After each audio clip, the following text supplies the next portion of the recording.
नमस्कार दोस्तों, स्वागत है आप सभी का पीएससी अड्डा में। और मैं पंकज राठौर आज से आपके लिए लेकर आया हूं एक नया कोर्स, और वो भी बिल्कुल मुफ्त में, बिल्कुल फ्री में, सभी के लिए फ्री है दोस्तों।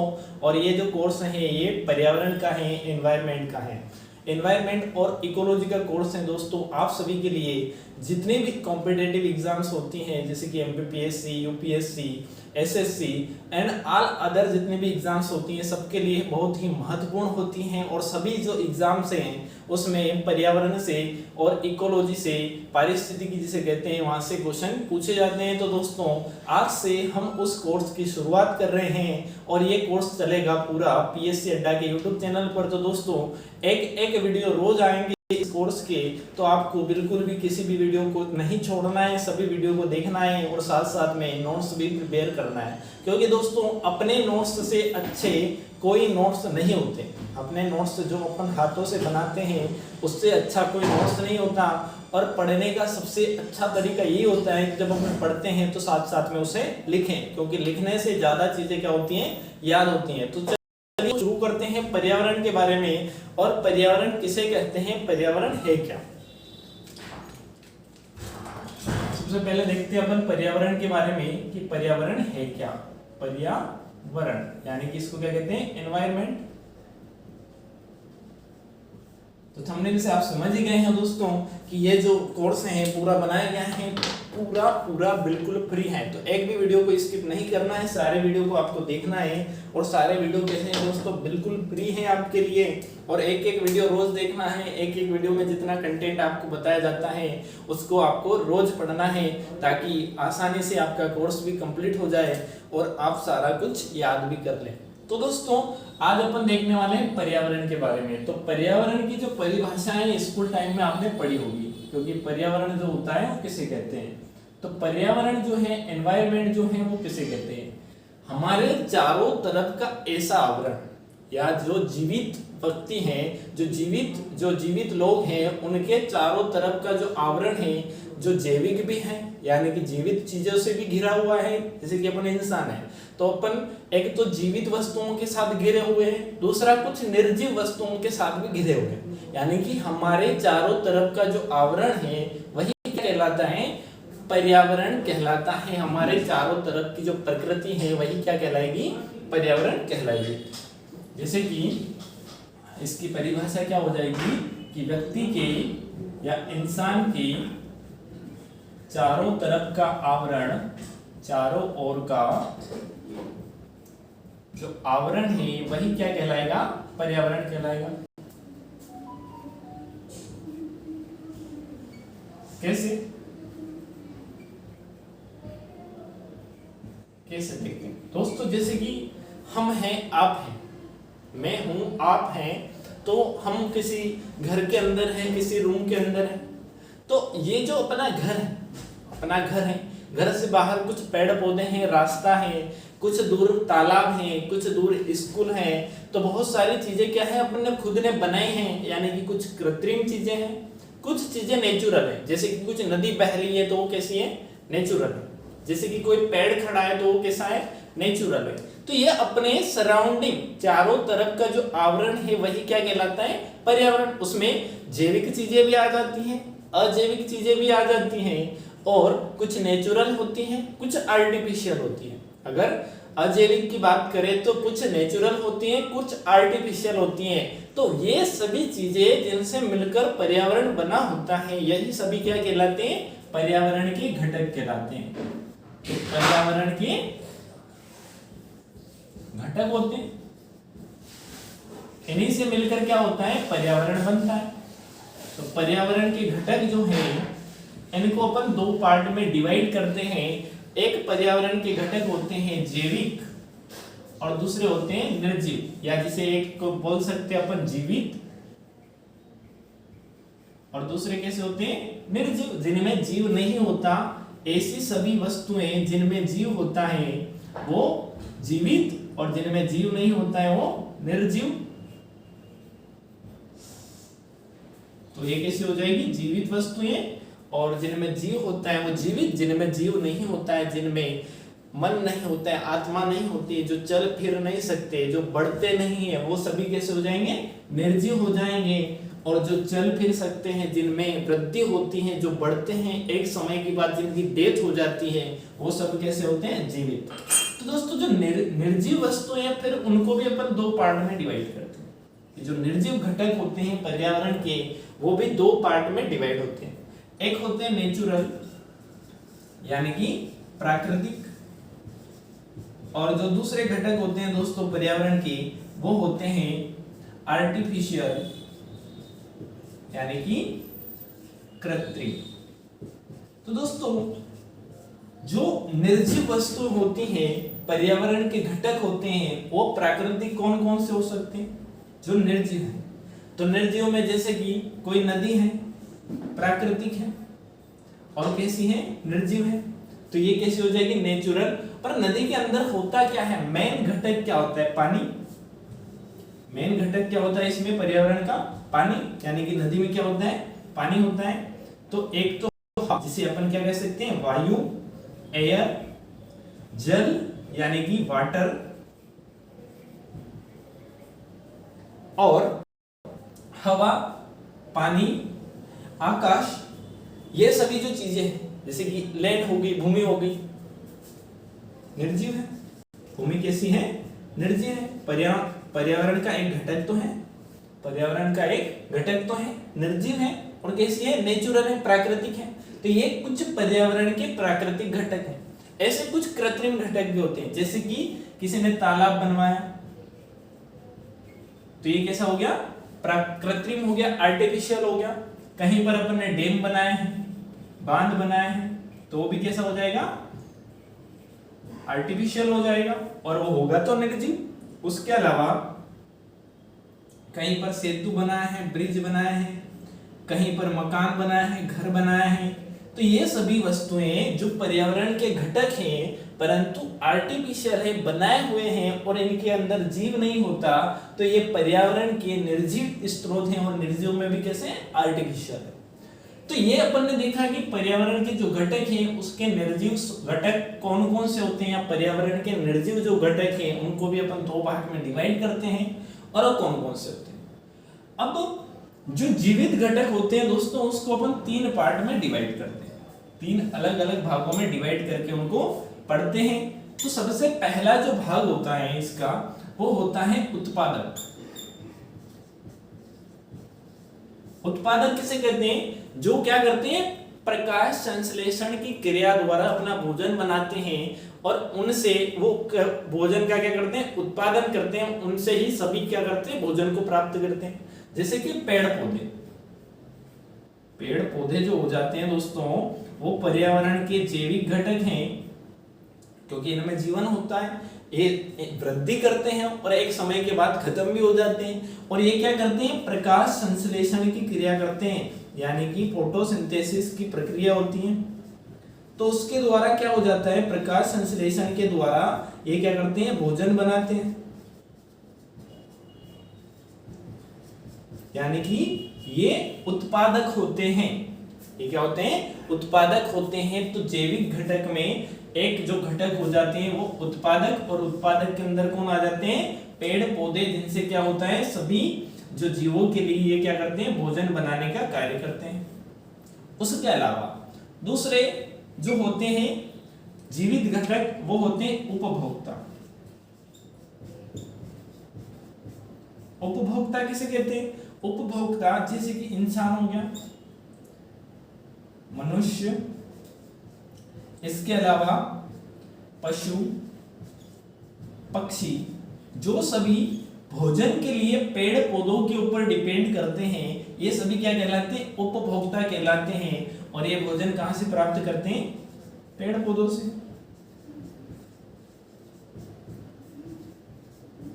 पेड़ पौधों से ये क्या करते हैं? भोजन को प्राप्त करते हैं। और ये कैसे हैं? जैविक घटक हैं या जीवित घटक है किसके? पर्यावरण की। इसके अलावा जो तीसरा घटक होता है दोस्तों, वो होता है अपघटक, जिनको बोलते हैं अपघटक। यानी कि वे जीव जंतु जो किसी इंसान की, किसी जानवर की मृत्यु हो जाने के बाद उसकी बॉडी को खाते हैं या उसको सड़ाने का काम करते हैं, पेड़ को सड़ाने का काम करते हैं, जो छोटे छोटे जो जीव होते हैं जिनको अपघटक कहते हैं, किसी के अपघटन का कार्य करते हैं, तो सूक्ष्म जीव उनको कहा जाता है। और ये किसका कार्य करते हैं? अपघटक का। तो ये भी एक जीवित घटक होते हैं पर्यावरण के। तो इन सभी घटक से मिलकर या ये सब जब आपस में मिल जाते हैं तो यही क्या कहलाता है? पर्यावरण कहलाता है, एनवायरनमेंट कहलाता है। और अपने चारों तरफ जो चीजें होती हैं इन्हीं सबसे मिलकर बनी होती है, इनके अलावा कोई भी चीज अपने आसपास नहीं होती।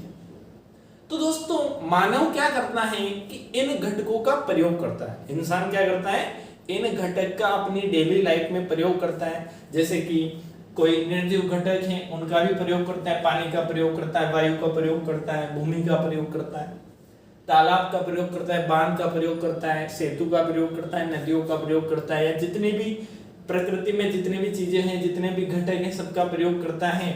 तो उससे क्या इफेक्ट पड़ता है पर्यावरण के ऊपर? तो आज का टॉपिक अपना वही होगा कि मानव का पर्यावरण के ऊपर या पर्यावरण के ऊपर मानव के क्या इफेक्ट होंगे, क्या क्या उसके प्रभाव होंगे। तो दोस्तों अगर ये नोट नहीं किया तो जल्दी से नोट कर लीजिए और स्क्रीनशॉट ले लीजिए। इसके बाद अपन पढ़ने वाले हैं पर्यावरण का के ऊपर मानव का प्रभाव। उम्मीद करता हूं दोस्तों कि ये सभी जो घटक के बारे में मैंने आपको बताया अच्छे से समझ में आया होगा। अगर समझ में नहीं आया तो कमेंट करके जरूर बताएं। तो अब अपन देखने वाले हैं दोस्तों कि पर्यावरण के ऊपर या एनवायरनमेंट के ऊपर जो मानव है उसके क्या क्या इफेक्ट पड़ते हैं। पर्यावरण पर एनवायरनमेंट के ऊपर मानव के प्रभाव।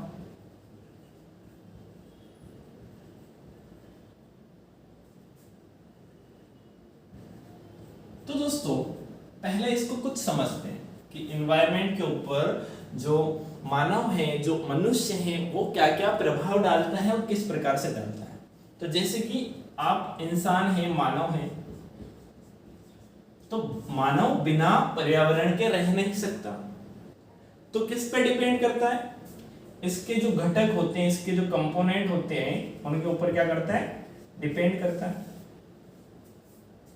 और घटक से क्या होता है कि अगर इनका गलत प्रयोग करते हैं तो इससे क्या बढ़ता है? प्रदूषण बढ़ता है। इनसे क्या बढ़ता है? प्रदूषण बढ़ता है। और उस प्रदूषण का जो इफेक्ट होता है ना, उस प्रदूषण का जो इफेक्ट होता है वो किसके ऊपर पड़ता है? एक तो मानव के ऊपर पड़ता है, दूसरा पर्यावरण के घटक के ऊपर पड़ता है। यानी कि जो मानव है वही क्या करता है? घटक का दुरुपयोग करता है या इनका अच्छे से उपयोग नहीं करता है, सही ढंग से उपयोग नहीं करता है।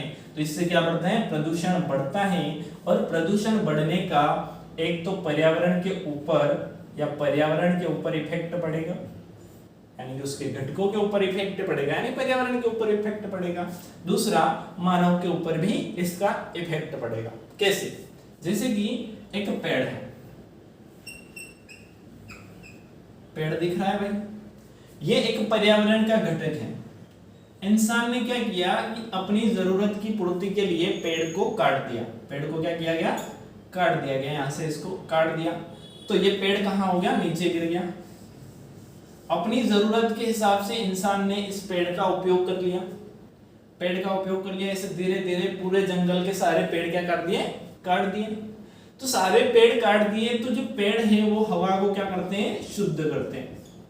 पता होगा आपको कि एक ऑक्सीजन का निर्माण करते हैं और कार्बन डाइऑक्साइड को क्या करते हैं? ग्रहण करते हैं। जो अपन छोड़ते हैं उसको पेड़ ग्रहण करते हैं और जो अपन लेते हैं उसको पेड़ छोड़ते हैं। यानी कि ये O2 का प्रोडक्शन करते हैं, ऑक्सीजन का क्या करते हैं? प्रोडक्शन करते हैं। ऑक्सीजन को हमें देते हैं पेड़। अगर सारे पेड़, सराउंडिंग जितने भी पेड़ हैं, सबको अपन ने काट दिया तो क्या हवा शुद्ध होगी? नहीं होगी। हवा कैसे हो जाएगी? दूषित हो जाएगी। और जब हवा दूषित हो जाएगी तो वो क्या करेगी? उसका इफेक्ट एक तो इंसान के ऊपर पड़ेगा, मनुष्य के ऊपर पड़ेगा, और दूसरा जो इफेक्ट पड़ेगा वो पर्यावरण के ऊपर पड़ेगा। यानी कि पर्यावरण कैसा हो रहा है? प्रदूषित हो रहा है। तो दोनों के ऊपर अगर इसका दुरुपयोग करते हैं पर्यावरण के घटकों का तो इंसान के ऊपर भी उसका इफेक्ट होता है और पर्यावरण के घटक के ऊपर या पर्यावरण के ऊपर भी उसका प्रभाव होता है। तो कुछ एग्जाम्पल से समझते हैं। ये तो मैंने नॉर्मली आपको थोड़ा सा समझाया कि इफेक्ट किस प्रकार से पड़ता है। तो कौन कौन से मेजर इफेक्ट हैं जो पर्यावरण के ऊपर पड़ते हैं मानव के दुरुपयोग से या मानव के द्वारा पर्यावरण के ऊपर इफेक्ट पड़ते हैं। जैसे कि सबसे पहला एग्जाम्पल होता है वनों का कटाव। जो वन है उनको काटना। जैसे कि अगर देखा जाए अभी की कंडीशन में तो वर्ल्ड में 30% कितने 30% एरिया पर क्या है, वन है, वन आरक्षित क्षेत्र है, यानी कि यहां पर क्या है, वन है। और किया क्या जा रहा है कि इन वनों का सरकार चाहती है कि संरक्षण हो। तो संरक्षण क्यों भाई, क्योंकि ये हमें क्या करते हैं, ऑक्सीजन प्रोवाइड करवाते हैं, ऑक्सीजन उपलब्ध करवाते हैं।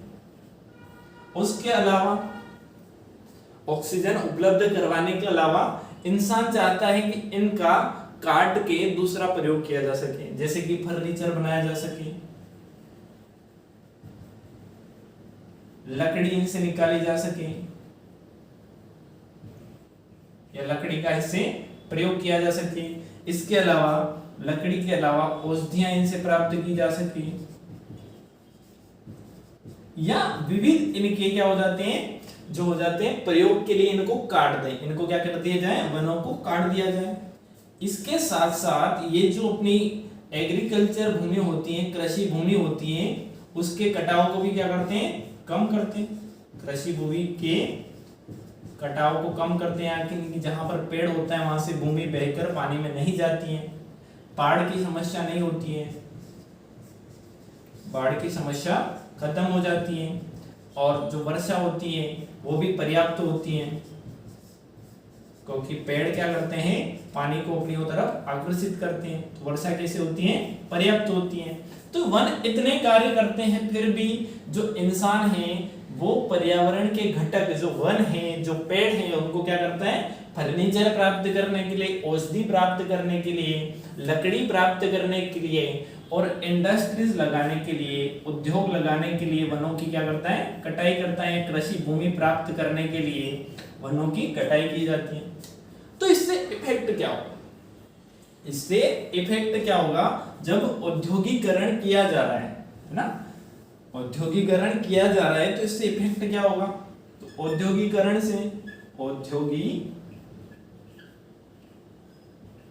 से यानी कि इंडस्ट्रीज डेवलप की जा रही है, तो इससे होगा क्या, तो जब इंडस्ट्रीज डेवलप की जा रही है तो सबसे पहले वनों को काटा जाएगा। तो जब वन काट दिए जाएंगे तो वहां पर हवा जो है पहले से अशुद्ध होने लगेगी। दूसरा, जब वहां पर इंडस्ट्रीज लगेगी तो उसकी एयर से, उसके पोल्यूशन से वहां पर क्या होगा, और ज्यादा प्रदूषण बढ़ेगा। वहां पर प्रदूषण क्या होगा, और ज्यादा बढ़ेगा। और इस प्रदूषण का असर डायरेक्ट किसके ऊपर होगा, इंसान के ऊपर, मनुष्य के ऊपर इसका जो डायरेक्ट इफेक्ट है वो होगा। अगर देखा जाए तो वर्ल्ड में, विश्व में सबसे बड़ा जो वन, विश्व में सबसे बड़ा जो वन है वो ब्राजील में है या दक्षिण अमेरिका में है और उसका नाम है अमेज़न। इसे पृथ्वी के फेफड़े या लंग्स ऑफ अर्थ कहा जाता है, पृथ्वी के फेफड़े, क्योंकि सबसे ज्यादा या 30% जो ऑक्सीजन है अर्थ की वो यहीं पर क्या होती है, पैदा होती है। तो अमेज़न के जंगल को भी इसलिए काटा जा रहा है ताकि औद्योगिकरण हो सके और इनमें आग की समस्या वैसे भी या आग लगने के कारण भी धीरे धीरे जो अमेज़न के जंगल है वो समाप्त हो रहे हैं या धीरे धीरे खत्म होते जा रहे हैं। अगर संसार में इसी कंडीशन से जो है वो खत्म होते रहे तो ग्लोबल वार्मिंग की जो समस्या है वो काफी बढ़ जाएगी। और ग्लोबल वार्मिंग बढ़ने के कुछ इफेक्ट अभी आपने रिसेंटली देखे हैं, जैसे कि जो यूरोपियन कंट्रीज हैं,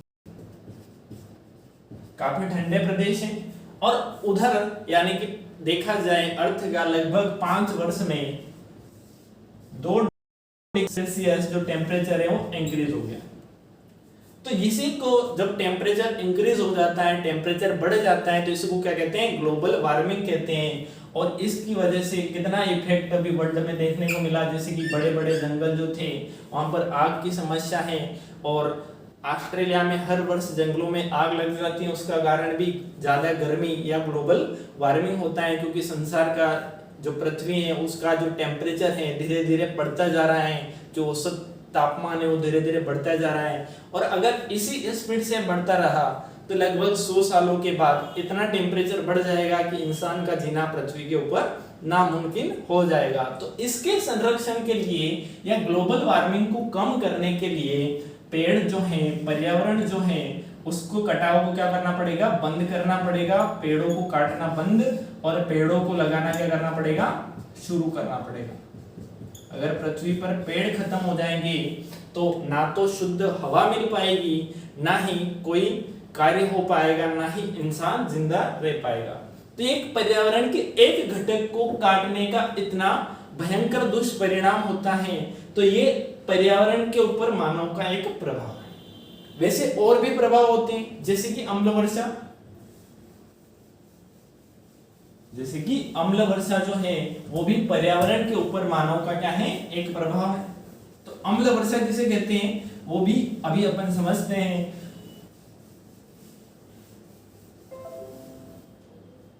अम्ल वर्षा, एसिड रेनफॉल। दोस्तों एसिड रेनफॉल जो है, जैसे कि संसार में क्या हो रहा है, पृथ्वी पर क्या हो रहा है, अभी प्रदूषण की समस्या सबसे ज्यादा है, तो इंडस्ट्री ज्यादा है। तो यहाँ से पहले जो हवा उठती थी वो नॉर्मली ऑक्सीजन, कार्बन डाइऑक्साइड ऐसी गैसें होती थी, O2, CO2 ऐसी गैसें पृथ्वी से उठती थी, नाइट्रोजन वगैरह, जिससे बारिश के ऊपर कोई इफेक्ट नहीं पड़ता था। परंतु इंडस्ट्रीज के डेवलप होने से, औद्योगिकरण होने से क्या हो रहा है, बहुत सारी जो जहरीली गैसें हैं वो वातावरण में फैल जाती हैं या वायुमंडल में घुल मिल जाती हैं, जिसमें से कुछ प्रमुख हैं H2, SO2, सल्फर ऑक्साइड या sulphur dioxide, NO2, nitrous oxide इसे कहते हैं। ये सभी जो जहरीली गैसें ये क्या करती हैं, ऊपर उड़ती हैं, वायुमंडल में चली जाती हैं, और जब बारिश होती है बादलों के द्वारा पृथ्वी पर, ये अर्थ है अपना, इसके ऊपर बारिश होती है इस प्रकार से, इस सरफेस के ऊपर मान लेते हैं, तो गोल इतनी छोटी नहीं होती है, पृथ्वी काफी बड़ी होती है, इस सरफेस है, इस पे बारिश हो रही है। तो जब ये वायुमंडल से होकर आएगी बारिश, तो अपने साथ जो इसमें गैसें होती हैं, जैसे कि जहरीली गैसें सबसे ज्यादा जहरीली होती हैं, तो उसको पानी अपने साथ ले आता है। और पानी क्या होता है कि इसका जो pH होता है पानी का, वो नॉर्मली क्या होता है, 7 होता है, यानी कि पानी उदासीन होता है। जब इसमें जहरीली गैस मिल जाएगी, एसिडिक गैस मिल जाएगी, तो पानी कैसा हो जाएगा, एसिडिक हो जाएगा, अम्लीय हो जाएगा, और जो पानी है उसके साथ क्या होगा, जो जहरीली गैसें हैं पानी में घुलकर पृथ्वी पर आएगी। तो जब इंसान इसमें गिला होगा इस पानी में, तो ये एसिडिक रेनफॉल है, अम्लीय वर्षा है, तो इसका असर ये होगा कि चर्म संबंधित, यानी कि चमड़ी से संबंधित क्या होंगे, चर्म रोग होंगे। इसके और इफेक्ट क्या होंगे, जैसे कि बिल्डिंग्स हैं, घर हैं, मकान हैं, उनका जो कलर है, प्राकृतिक रंग है, वो निकल जाएगा। जैसे कि उदाहरण के लिए ताजमहल जो है उसका जो प्राकृतिक रंग है वो किसके कारण निकल रहा है, एसिड रेनफॉल के कारण। 2002 में केरल में लाल वर्षा हुई थी, यानी कि जिसे खूनी वर्षा के नाम से जाना जाता है, और वो भी एक प्रकार की रेनफॉल थी, यानी कि एसिडिक रेनफॉल थी। तो इसके कारण क्या होता है, एक तो बिल्डिंग्स जो होती हैं, घर जो होते हैं, उनका कलर खत्म हो जाता है, पेड़ पौधे जो होते हैं उनको नुकसान पहुंचता है, तीसरा क्या होता है, चर्म संबंधित रोग होते हैं। तो इसका भी मानव के ऊपर बहुत गहरा इफेक्ट पड़ता है, और ये होती किसके कारण है, मानव के कारण, क्योंकि वो प्रकृति के जो घटक हैं या पर्यावरण के जो घटक हैं उनका क्या करता है, दुरुपयोग करता है। तो दोस्तों इससे आगे कुछ और घटक के बारे में और कुछ और चीजों के बारे में पर्यावरण से संबंधित अपन देखेंगे नेक्स्ट वीडियो में। तो दोस्तों ये कोर्स है पर्यावरण का, सबके लिए मुफ्त है, सबके लिए फ्री है और पूरा कोर्स इसमें कंप्लीट करवाया जाएगा। तो दोस्तों वीडियो को लाइक करें, शेयर करें और पीएससी अड्डा के यूट्यूब चैनल को सब्सक्राइब जरूर करें। और एक वीडियो डेली आएगा तो वीडियो देखें डेली, और उसके लिए पीएससी अड्डा के चैनल को सब्सक्राइब जरूर करें। Thank you for watching.